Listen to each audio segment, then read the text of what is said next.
নমস্কাৰ বন্ধুসকল, আজি যোৰহাট জিলাৰ ককিলামুখত অৱস্থিত শান্তি আশ্ৰমত গৈ আছোঁ। এয়া মাথাগুৰি গৈ আছোঁ শান্তি আশ্ৰমত। ব্ৰহ্মপুত্ৰৰ পাৰতে অৱস্থিত শান্তি আশ্ৰমখন। বন্ধুসকল, এয়া যোৰহাটৰ ককিলামুখৰ শান্তি আশ্ৰমত আহি আছোঁ। আপোনালোকক আজি অকণমান দেখুৱাম শান্তি আশ্ৰমখন। ব্ৰহ্মপুত্ৰ নদীৰ পাৰত অৱস্থিত, চাৰিওফালে প্ৰাকৃতিক সৌন্দৰ্যৰে পৰিপূৰ্ণ এই আশ্ৰমখন 1912 চনৰ 5 মে'তে স্বামী নিগমানন্দ সৰস্বতীয়ে প্ৰতিষ্ঠা কৰিছিল এক প্ৰধান আধ্যাত্মিক কেন্দ্ৰ হিচাপে। ব্ৰহ্মপুত্ৰৰ পাৰৰ এই শান্ত পৰিৱেশটোৱে শান্তি আশ্ৰমখনত আহিলে মনটো শান্ত কৰি তোলে।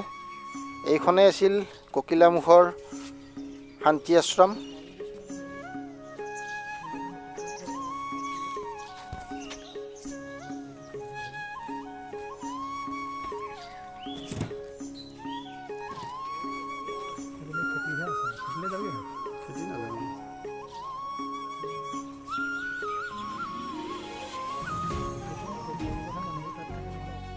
ব্ৰহ্মপুত্ৰৰ এই মনোমোহা সৌন্দৰ্যৰ মাজত অৱস্থিত শান্তি আশ্ৰমখনত বহুদিনৰ পৰা আহিম বুলি ভাবি আছিলোঁ। আজি হঠাতে অলপ সুবিধা উলিয়াই মামাৰ লগত আহিছোঁ ব্ৰহ্মপুত্ৰৰ এই শান্তি আশ্ৰমখনত। ভিডিঅ' এটা কৰিলোঁ, সৰুকৈ ভাল লাগিলে লাইক আৰু কমেণ্ট এটা কৰি দিব।